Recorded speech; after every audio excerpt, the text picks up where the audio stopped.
we have a responsibility to the residents, I feel, to the neighbors of these developments, to the welfare of the village as a whole, to promote as best we can what we'd like to see in the village. This is a long-term project, so this development will be around for decades, and so we're talking about a short-term pause. It's something, but the reason for it is it puts in law the pause. It's not just our internal gentleman's agreement, we're not going to do it. So developers don't care what we think our agreement is. If they're ready to apply, they'll apply, and then their application will go under current zoning. It doesn't matter if we're in a comprehensive planning process or not to them or to the law. That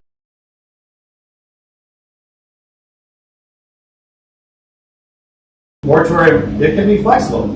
So it puts us in a driver's seat by having one. But in 6 months, if we're done with that piece of the zoning, we could say, okay, we thought we'd have a moratorium until June 1st, but we're okay now. We can end it earlier, or we can do a moratorium for 6 months and revisit it in 6 months and say we're not ready to end. So it's not as if this is forever and it can't be altered. But I think it gives us some security as a village that we will have the opportunity to put in the zoning to create the best development possible for the public by putting a short-term pause in development for the long-term welfare of this village. All right, I'm going to open public comment, but first in public comment, I'm going to read an email that I got from Ray Otten, who asked me to read. He had knee surgery today and couldn't be here tonight. He sent me this, and my phone is now showing a little red band and saying the battery's about to die. So I'm going to read it very quickly before it dies. 2 topics for the village board's proposal to enact any kind of moratorium on building in the village. My opinion is that it does nothing to enhance the sale of any village property during a time when property values are at a historic high. Such areas as the Ricketts eyesore of the former county nursing home on Ballston Ave and the old Angelica plant are just 3 of the larger properties that would be affected. What about all the smaller property owners that this would create problems for? You still have a process in place for approval, and this just adds another layer of bureaucracy. 2, sidewalks, trees, parks. After having worked on these projects over the past few months, I think we have put our efforts into the wrong areas of concern. We need to put our energies and monies into getting our village DPW a safe and secure building to work from. If we were to have an OSHA inspection, we would fail miserably. It seems that our board has 2 members with extensive grant backgrounds, and their talents should be used to find something to help this situation, being as the grants for sidewalks and tree studies seemed to come readily.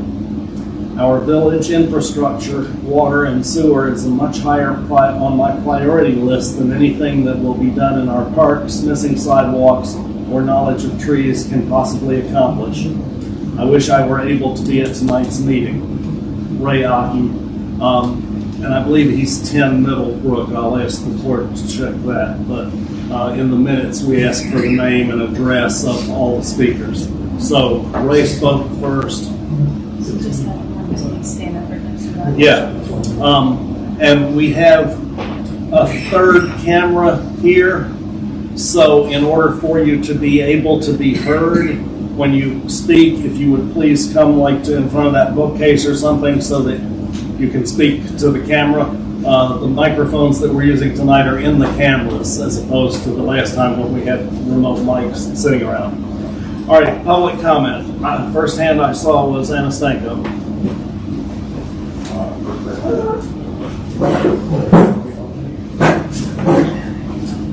Thank you, Mayor. Anastanko, 32 Penn Street, Ballston Spa, New York. The first thing I'd like to say is kind of rather disturbing that the way I found out about this moratorium proposal was on a Facebook post by a Better Ballston Spa. Part of the post says that, I'm assuming the code, has no standards that ensures that the project reflects the character of the village.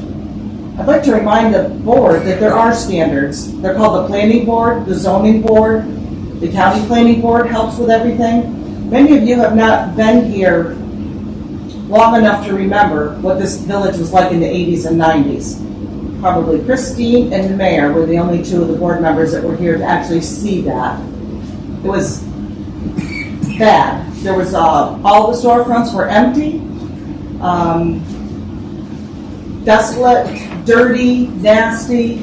This village has come a long, long way, and we are very fortunate right now to have some developers that are willing to put some money into this place. Who do you think stopped Rite Aid from coming in up here? It wasn't a moratorium done by the village. It was a zoning board. That's what our job is. Rory's job and his board and my job and my board. That's what our job is to make sure that what comes into this village matches what the village wants. And I challenge that any of you have a better idea of what the village residents want than either of us do. How many of you, other than Liz, have actually been to a zoning board meeting? Planning board? There? You been to one of my boards? I don't think A so. while ago. Again, they're hard to find out when they're happening, and they don't all happen all the time, so. Wednesday. Wednesday. Come to a planning board meeting. We had one. You don't see AutoZone coming in up the street, do you? Take a look at what you have right here. Take a look at your resources that you have in this village. You have some great resources. I dedicate my time. I've got 33 years of experience at County Real Property. I have an engineering degree. That's what I do, is I donate my time because I have a pulse on what's going on in this village. I talk to people. I talk to a lot of these people all the time. I know what they want here.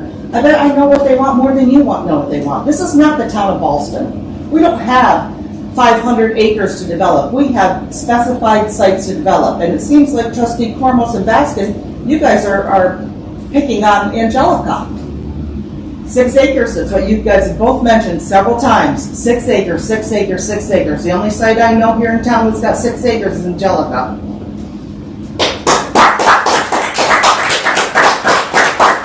Article 78, that's what you ought to be worried about, is spot zoning and picking on certain developers in the area. That's all I have to say. Thank you, Ms. Stanko. Next, I saw Dick Duffy.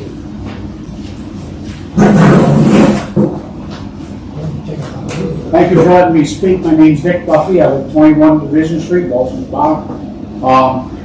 Very upset hearing about this moratorium tonight.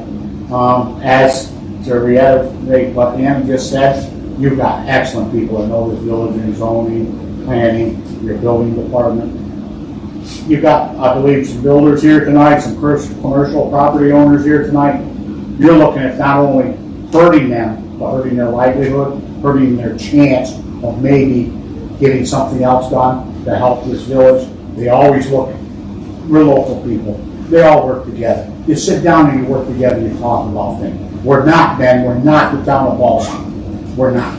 We're the village of Ballston Spa. And this board seems to sway away from that.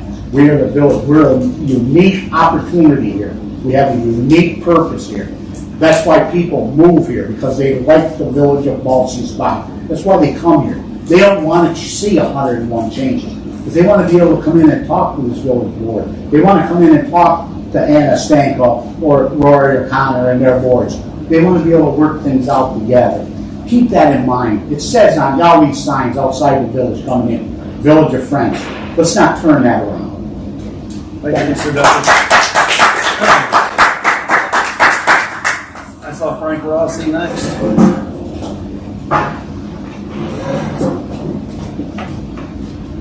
Frank Rossi Jr., 63 Saratoga Avenue, Apartment B, Ballston Spa.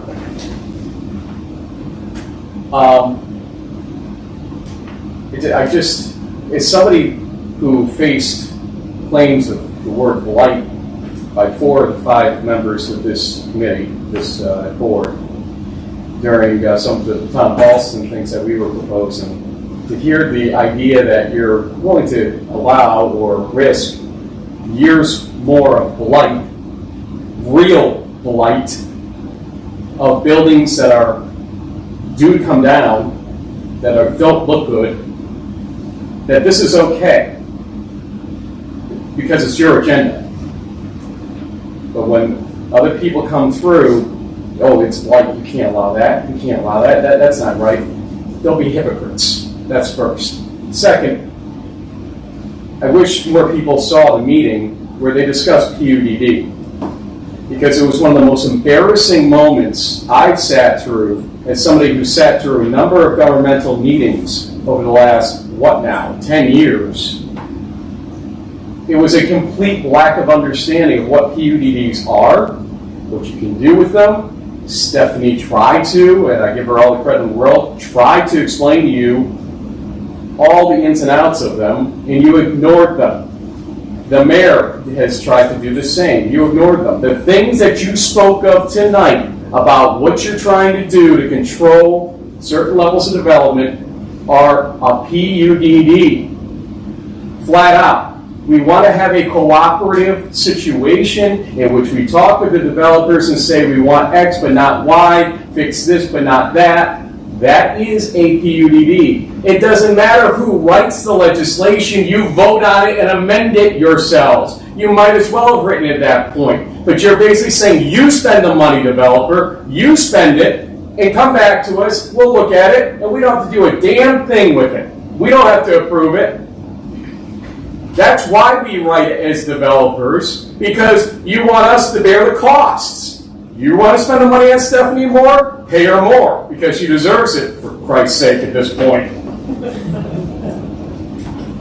It was an abomination, that meeting, and yet you're regurgitating PUDD standards in this discussion. It's like, folks, 5 months ago, we had this discussion, you didn't like it, now you want something that's not being called a PUDD, but that's what it really is. Christine, yes, you can amend. You do not have to just take it all or nothing. Once you approve it, yes, you're locked into a certain thing. But let me tell you what the Rossi PUDD includes in the town of Ballston. Setbacks, lighting standards, green space, height, square footage, roads, water, sewer. It is not small. Do you know what it costs to write that legislation, Ben? I bet you don't. That's what planners, smart planners, do. You are not smart planners currently. Please, for our sakes as a community, become smart planners before you go and do things like moratorium, which in the town of Ballston, they're not even close to getting out of moratorium. It'll be 17 months in December, which is supposed to be the limit. I don't think they're going to make it because they haven't even looked at the traffic portion of their GEIS yet. That's how bad it is over there. Thank you very much. Thank you, Mr. I saw 3 hands all at the same time, and I'm just arbitrarily going to call on Ellen Mottola, and then Paul Thorne, and then Spencer Tyson. Ellen Mottola, 29 Devon Drive, Ballston Spa. I'll be very brief regarding the moratorium. For 17 years, I've worked for the Ballston Spa Business and Professional Association. I've gotten to know the downtown business members, the downtown businesses. The BSBPA has put a lot of work. Our board are all volunteers. They're business members, business owners. They're nonprofit people. They're residents. My fear in putting out the word that we're stopping everything in Ballston Spa while we sit around and figure out things is without any kind of consideration to what is already going on, to ideas, things that the mayor's heard, people that I know are working on things in this town, and to say we're just not we're going to take a moratorium. I think something that the mayor said was very true.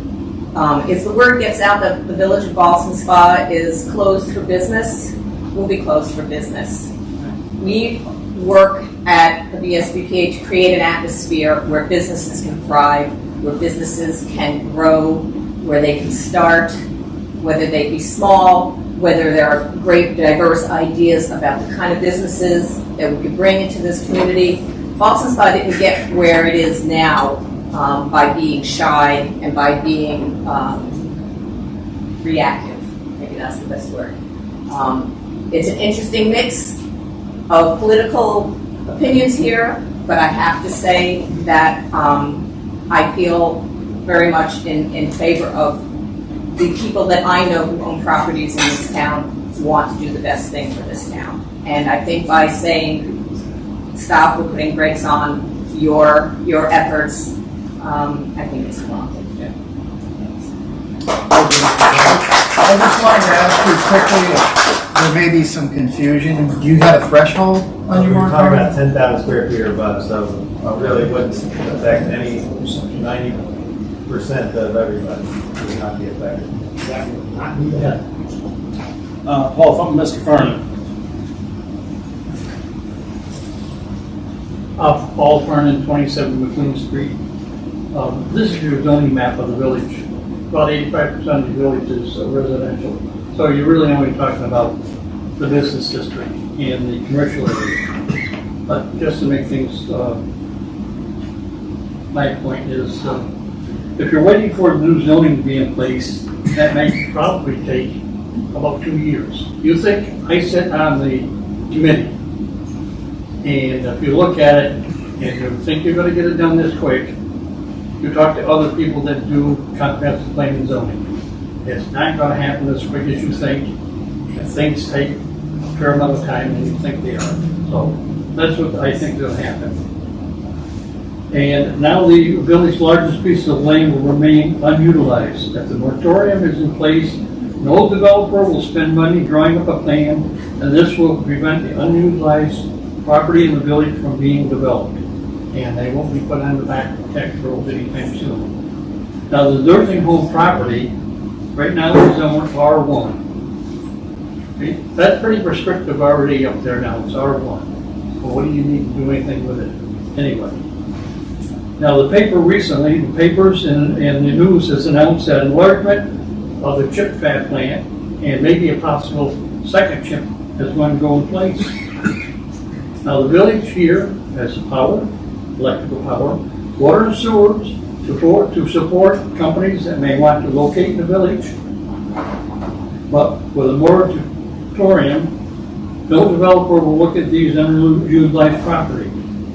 The village will be closed for development of these properties, so you're going to close the village. If you put a moratorium in place, a developer will, if you put a moratorium in place and a developer presents a great plan, you just can't just lift that moratorium because other developers are going to say, you're discriminating against us and you're going to get sued. So you just can't arbitrarily put a moratorium on and off if someone comes in with a good plan. If you want to keep a tight rein on what is allowable in specific areas, then especially the central business district and the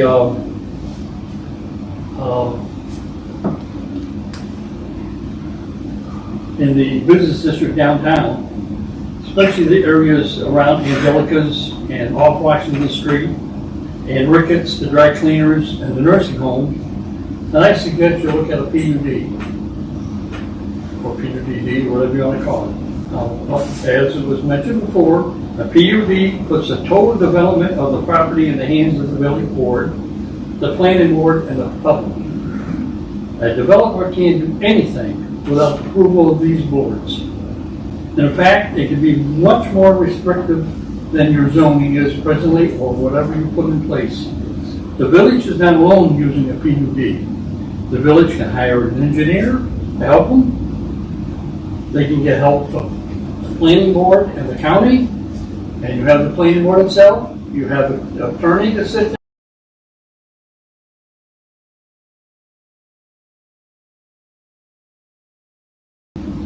Any plan that the village doesn't like can be rejected completely.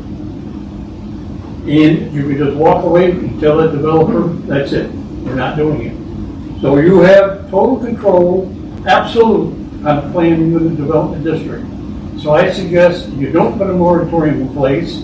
You take your large properties like Angelica, Ricketts, the infirmary up here, and you make them plan limited developments. Because they're your larger pieces, and leave the rest alone. And I think you can move on with your comprehensive plan and still be protected. Thank you, Mr. Spencer Casey, what's next?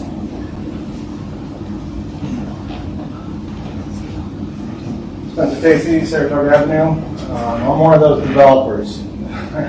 And I'm a little disappointed, and I take it right to heart, because when some of you people were running for this board, they came to me and said, what can we do to help you? And all of them. Well, this is kind of a hurt, because it feels like you guys are picking my pocket right now. I'm one of the guys that just shelled out $5,000 to an architect last week. I wish I got to cancel that meeting. Put a deposit down to start some development on one of these properties. So now what do I do? I don't know. Now I've heard 9 months, and then I've heard 2 years. Like, what's the moratorium? That's my question. Do I not have to pay taxes on all these properties while you guys are figuring out what I'm doing with my property? I mean, and I'm one of these people that you say the people in the village want. Well, guess what? I'm one of those people. I pay taxes, I go to the restaurants, I own a bunch of buildings. I know what the people want. I've been on all these boards, all these comprehensive plans, been to the meetings, filled out the surveys. I know. It hurts. I'll tell you that. So those are some questions. If I set up a GoFundMe page, are you guys going to help me fund it? I don't know. The money's coming from the banks. It's cheap money right now. If you whack this, who knows what it's going to be in 2 years. Could be 7% again. And you're never going to get a building. You'll never get anybody. There's a lot of unforeseens, but I do know what the rates are now. You can get a commercial mortgage for under 4%. Pretty good for a developer. I was also under the impression that the planning board and the variance boards and the board, I mean, they're covering the green space. I know that it's 4 stories high. I'm planning parking lots, lighting, signage, neighborhoods, fences. I mean, my plans have all that. Like, that's what we do, right? I mean, I don't want to live in a neighborhood and have the guy be like, oh, he's the guy that built that monstrosity. You know, I'm a local guy. You know, I had a chance to move out of town a couple years ago, sell everything. We decided to raise my daughter here. So I also had a chance last year to sell the property during COVID to one of the controlled rent type of people that have state money. They wanted to put a high rise at medium income and separate the whole thing. I held out. I don't want controlled rent. I want cool buildings. I want cool downtown vibe. I don't know, I think that's what my neighbor wants. I think that's what you guys want. Yeah. So we need help, and it's not slapping our hands and tying our hands. So you guys think about it.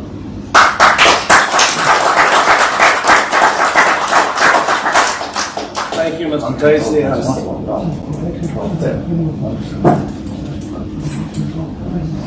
Larry, I go I last. saw Let me Jim. go. I can do clean up here. It's fine. No, let me go last. Okay. Let me go last.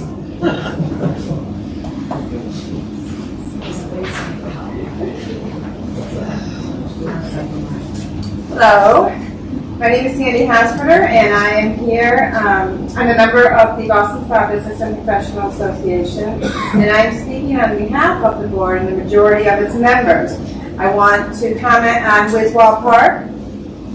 We've been holding community events there for over 20 years. There's never been any kind of concern regarding the grounds at Wiswall Park or the grass at Wiswall Park. And the grass there, by the way, is very resilient. I know I've been there a day or two after most of the community events. It bounces right back. Wiswall Park is considered our economic engine of the downtown businesses. It's the heart of our village. Businesses that I've spoken to and that we've heard, other board members have heard, they do want the community events to continue to be held, all community events to be held at the Wiswall Park. The BPA was giving misinformation from a village trustee regarding the availability of the park. Based on that misinformation that we were given, we made a decision to move our farmers market down to the other end of the town where the Brookside Museum, I can't remember their current name, but they so graciously offered to allow us to hold the farmers market there, which was amazing. We appreciate that.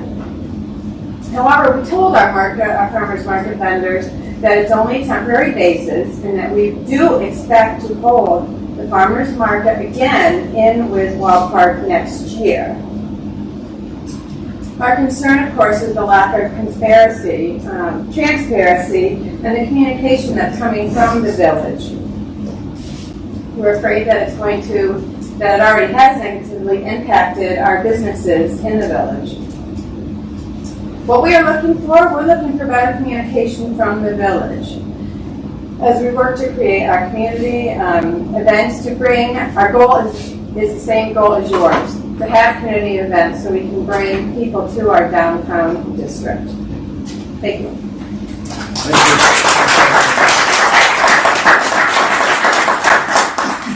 Mr. Kavanaugh. Bob Kavanaugh, 20 Crestline Drive, Ballston, Spa, New York. I sat here and watched this thing for a while, and everybody has your great words. We know all about Angelica. We know all about the bowling alley. We know all about the infirmary. But can any of you people on the board point to the people who actually hold those properties right now? They're sitting here. They have a big say because they've already invested. You heard Spencer? The owners of the other properties are here. Christine, if you want to know about Angelica, I'm pretty sure you.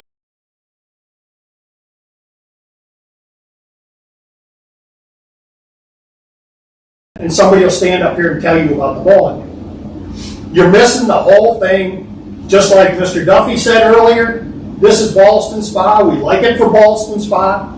We don't care about Ithaca, all those other crazy places you're doing studies from. This is Ballston Spa. And that's why we live here, and that's the way we wanted to stay.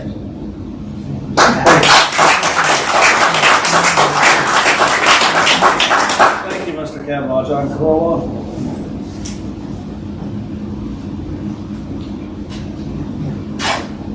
Here's John Corolla. I live at 38 Washington Street, Ballston Spa. I'm going on my 5th year here, and I never want to leave. It was the best thing I'd ever do in my mind to retire to this village. And progress it's made in the 5 years I've lived here has been rewarding in its own way. I have a question about the usage of the word moratorium. I think the nomenclature itself creates a reaction that puts a hold on anything, any further discussion of the issues. If you are putting a restraint on just not wholesale opening the doors to anyone who wishes to develop, that's something else. But to call it a moratorium across the board might be a little too severe. And as has been mentioned, it comes up in the newspapers, moratorium, and everyone's scared, gun shy of protect the village. So I would reconsider how we present that issue. I don't understand why we can't do zoning incrementally, as it's been suggested. It would seem to me more wholesale to start one place and move forward with the rest of the village. I would suggest looking at something like the Blue Carré in New Orleans, how that preservation of the quarter has been maintained. I'm part of the Village Preservation Society in New York City, and we have fights with developers there who want to tear down historic buildings and put up enormous complexes even rising above the 4-story levels. So to study how that's done, how they're protecting our environment. There are signs all over Saratoga Springs now that say preserve our historic buildings. So that's something to be mindful of. It's part of our community too. It's our neighbor. Lastly, I think that it's rather disturbing that one thing that we haven't addressed pollution-wise is noise and sound. And today I spent 20 minutes listening to my house rattle from the lack of muffler. on cars with the transmissions placed across the street from my house. And my windows were rattling for about 15 minutes. And it's unheard of. I lived in New York City for 35 years and we never had that kind of sound. There's a fire route. I live across from the fire department and they don't disturb me. So maybe we should think about quality of life issue and study the sound pollution that happens here, because these motorcycles that are going crazy. I own a motorcycle. I never disturbed it. I saw 75 motorcycle members on Union Avenue passing by the racetrack. You didn't know they were there. There was 75 bikes. Do not come close to the sound. Just one car did this afternoon. So anyway, thank you. Thank you, Mr. Crowell. It's good to be back. I believe I saw Rory O'Connor's hand next.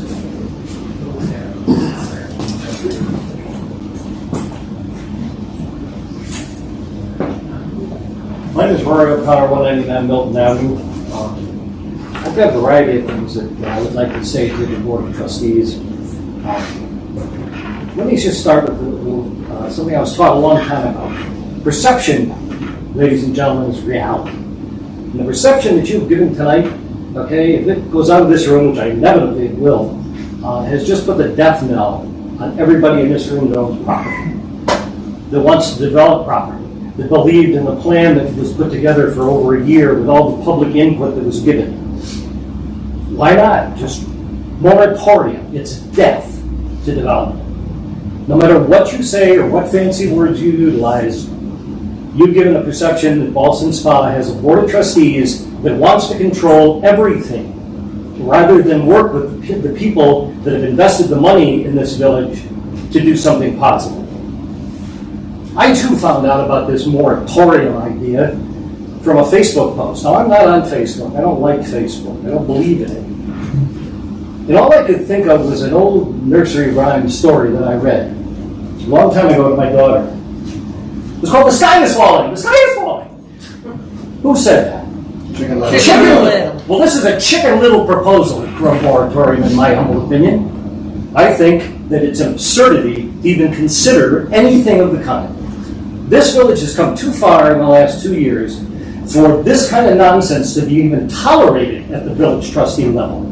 I say shame on all of you for even talking about it. You have a planning board and you have a zoning board.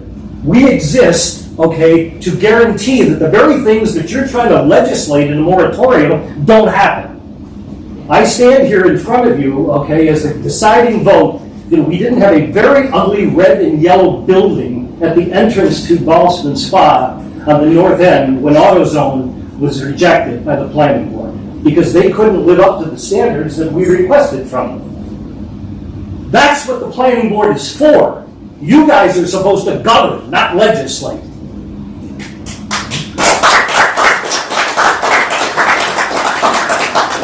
The comprehensive plan. Excuse me, Elizabeth, why don't you just listen to me for a second? I'm listening. Yeah, try. The Comprehensive Plan Committee. Sean, you weren't there at the last meeting, but Bob, Kevin, and I were. And I watched 6 members, not 12, argue over 3 questions that the chairman tried to get answered, but he couldn't get anything done because it was co-opted by the trustees that were there telling you what they wanted done rather than letting them do their job. Bob and I looked at each other like, what's happening here? You should ask yourself the same question. Oh, wait, you weren't at the meeting. That's right.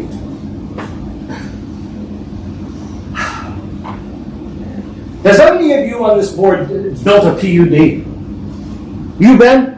How about you, Elizabeth? Have you built one? Have you? I reviewed dozens. You refused what? Dozens. Have you built one? Answer? No. Have you? This is public No. comment. Let's keep it. I'm simply asking the question because I have. I've gone through the process from the very basic beginning to the end. I built 120 houses in the village of Saratoga as a planned unit development. And I'm going to tell you something. What you don't understand is that the developer answers, okay, to everybody before they get to the board of trustees, or in the case of Saratoga, the village commissioners. The amount of money and time that's spent to create what the people want is extraordinary. And it's done for one reason, so that the project will work and please everyone and move forward and better the community.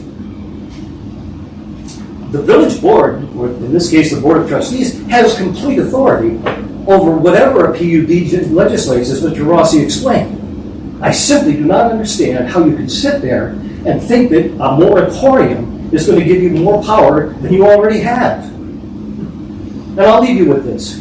I think it was 2 weeks ago, the village board had a meeting where you voted to spend 20 grand for a possible help with a brownfield development. You recall approving that expenditure? Now you're going to tell them there's a moratorium? That seems to be a little bit, shall we say, out of line. I appreciate you listening. Thank you for your patience and for the good work that you're trying to do.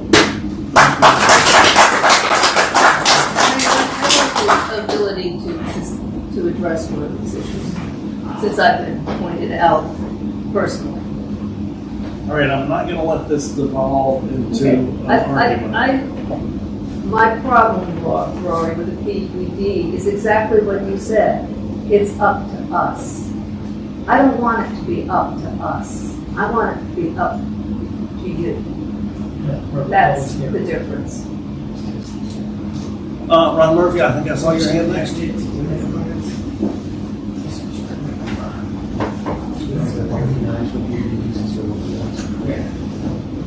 My name's Rob Murphy, 28 Little Drive, Ballston spot. I own Higher Up Property Management. We own and manage over 100 commercial residential units in the village. I'm one of those guys like Spencer that spent thousands of dollars on plans.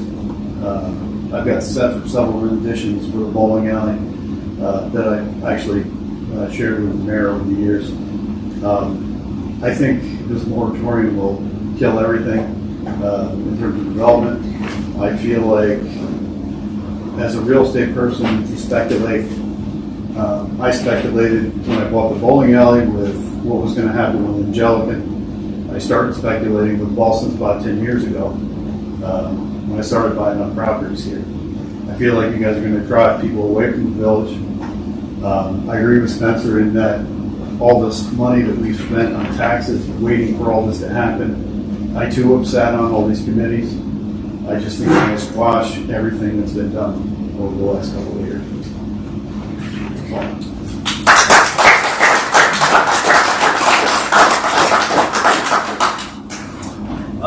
Were there any other hands?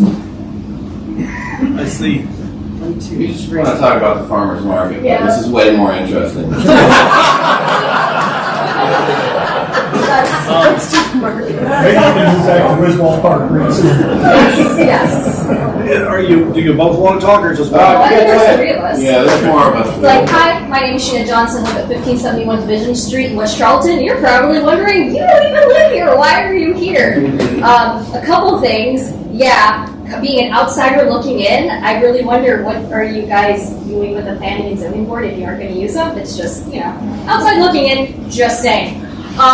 So I'm here as part of a small business. My two children here actually own a small business. It's called White Falcon Soapery, and they bring in our friends from Galway, West Charlton, Saratoga Springs, Schuylerville, Schenectady to your village in order to shop.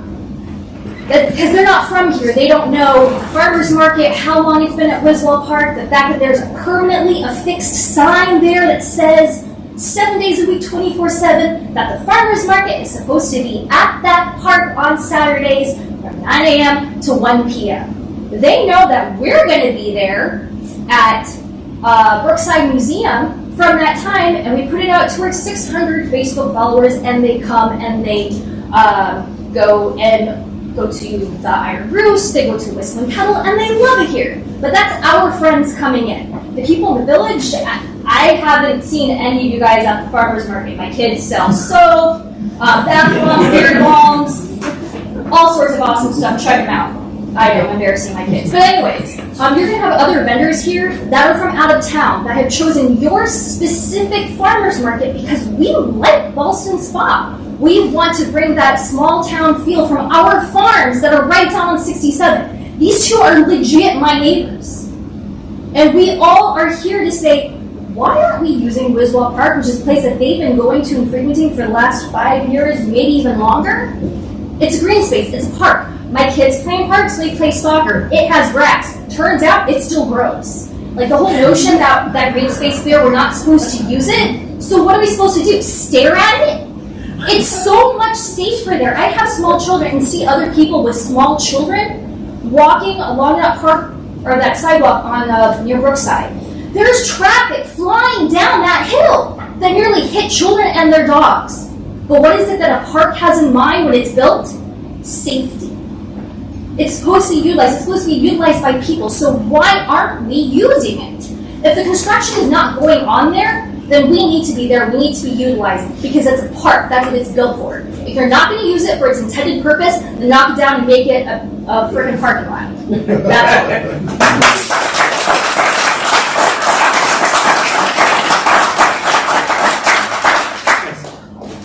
all. I think Scott, come on, I actually, well, she told you right there. The problem is that the farmer's market in Ballston Spa has always been a failure, and I don't like losing, and I don't think this town should lose. They moved us to Brookside Museum. It's very confusing. I actually don't know why they did it, but I feel like they used every one of us to advertise for the Brookside Museum. We should be in the farmer's market, where the farmer's market goes in Ballston Spa.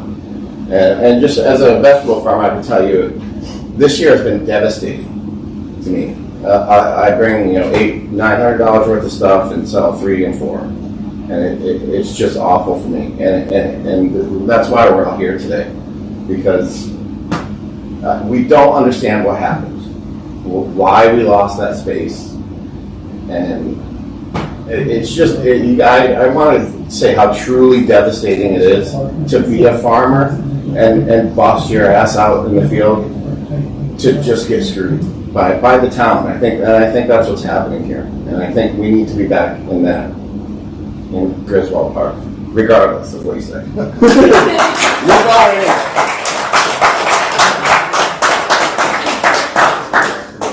I'd like to clarify, I did send an email to the SBPA offering to ask the board if it would be all right if they returned from this wall after speaking with the vendors. Yeah.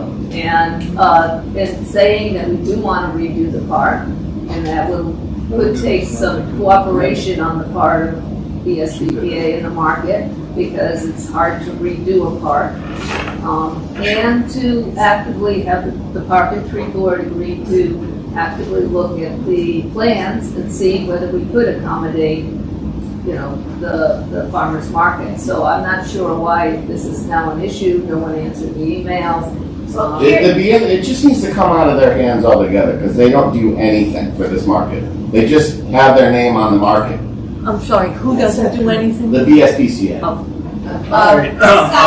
We're not going to devolve here into a conversation. We cannot move the market at this point because we made an agreement with Brookside Museum and Saratoga County History Center, because we had to make an agreement because we were kicked out of Wiswall Park. We were told by you that we could not use Wiswall Park. We made arrangements to move to the best location we could find, which was thanks to Brookside Museum. Scott, I'm sorry, we'll talk later. But what I want to say is, because we spent money and time and effort for promotion, for marketing, for all the publications that are now out there that advertise this as being at Brookside Museum, we cannot, in halfway through our season, move back. I have lost all that money that you spent already.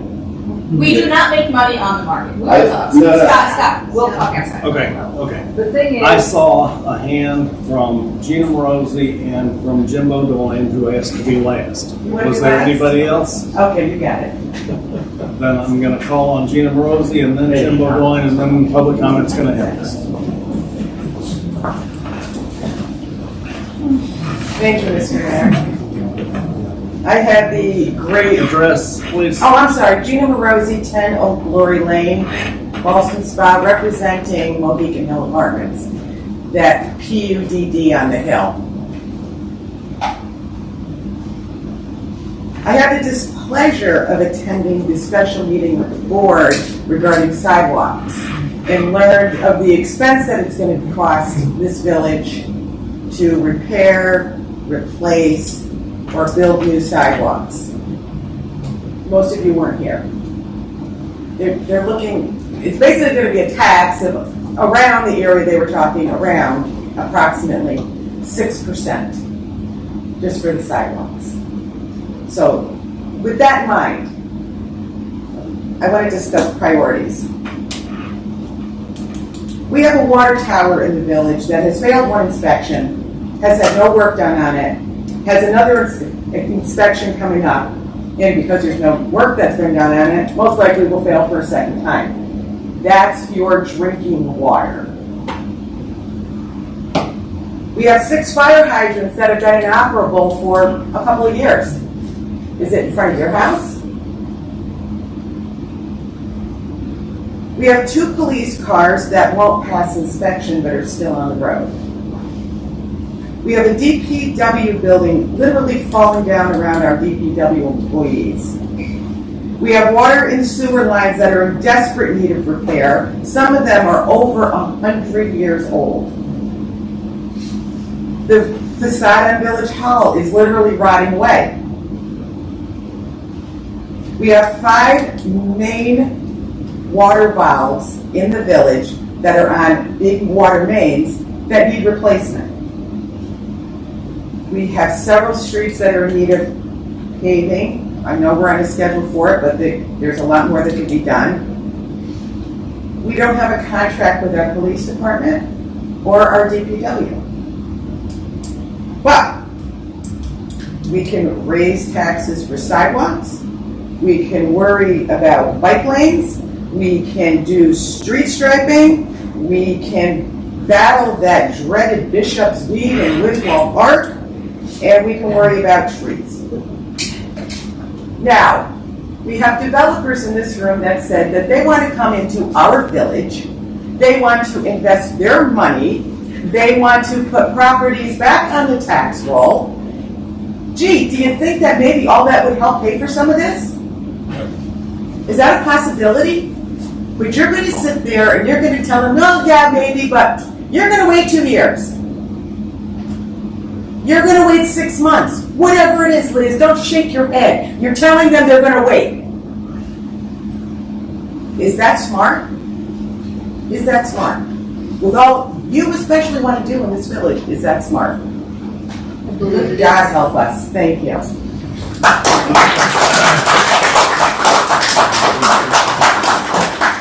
I want to thank everyone who's spoken tonight. We appreciate all the input, and I'll call on our last speaker of the evening, who is Jim Bodoin. Introduce yourself. Hi, everybody. Jim Bedoin. I live at 17 Sonia Lane in, I guess, Town Malta, but I have Ballston Spa mailing address, and I own 125 Bath Street in the village of Ballston Spa. I purchased Bath Street 2 years ago. Actually, it's probably going on almost 3 years ago now. I'm not a developer. I don't want to be a developer. I am a person who's been in this community 3 generations, maybe 4. I moved to this village back in the early 90s. I had 3 children that went to St. Mary's, little parochial school here, stone's throw from 125 Bath Street. I was fortunate enough to be in a position to purchase this building. I've seen it sit there for a really long time, and I just thought this may be an opportunity that I could do something for the village. I mean, I'm literally just a local guy, okay? And I thought that this is a really neat property, and that it could be transformative for this community. I was somewhat familiar with, working with old buildings with flat roofs from my past business life. I had, buildings that, ran into needing phase 1s and phase 2s and, some of the environmental issues you might face in something like this. There was a risk involved here, but I did know that there was some work that had been done, and I understood, through some reading what needed to be done to maybe get this thing working again and get it through some of these processes, which I spent a fair amount of money to get the thing through the DEC, through the programs, through the brownfield program, to get to the point where I could have my certificate of compliance. I obtained that right at the end of 2019. It all made public. Everybody saw it. Very exciting news. 3 months later, COVID hits, and my opportunities to attract developers to come here and help me take this thing to the next step pretty much stopped. So I've lost some time. I can't afford to lose any more time on this property. A moratorium would be extremely bad. I vehemently oppose it. This is why I came tonight. And also to express, I do have under the brownfield program, of which I am waist deep in right now, there are some time constraints. There are some really nice, generous tax credits that are out there for a developer who comes along and wants to do this work on this property. And it's because there are some challenges to developing a property that's had prior uses that go back to the 1860s. There's things that have to be done, there's expenses, and the state has offered programs that, unfortunately, once I get my certificate of compliance, completion, whatever you want to call it, the state says, okay, you now have 5 years to complete this piece and 10 years to complete that piece in order to obtain your credits. I lost 2 years to COVID, and now here we are, on programs that are sunsetting, and I don't want to have anything delayed any further. And yes, there's been developers at interest for the price points that I'm advertising for over there. This is a very exciting opportunity for a developer. And the guys that I'm talking to, they want to be transformed. They want to be transformational, I guess is what I want to say. They want to be a part of what the community wants. I've had sit-downs with some guys that I really, really like. And I think that you would really, really like. And they're all willing to work with the community. And again, I don't know a lot about PUDs, and I've spoke with Larry on numerous occasions. But we have planning boards and zoning boards come up. My minimal knowledge was that nothing gets done until a developer brings a plan and people look at it and they approve it. And again, I have been to some planning and zoning boards in other communities where, while they don't necessarily like the blue paint, they'd really rather see a light blue paint. And these are things that happen when you work yourself through a process. And I guarantee you, whoever comes in here, they want to make this work for They want to make it work for the bowling alley next door. They want to work on Washington Street. They want everything to sort of tie in. Everything that's been talked about in the plan in Sarasota County before. These guys want to make it work. They don't want to just come in. And again, I look at what happened over in Malta, and that does upset me about the cheapest materials going up on some building, over on Route 9 in Malta. I personally would never ever allow something such as that to go through. But again, we're all here collectively to make sure that this thing gets done the way it's supposed to get done. And the moratorium, again, it will really hurt. Again, it is. Again. We have talked about a 6-acre parcel. It's mine.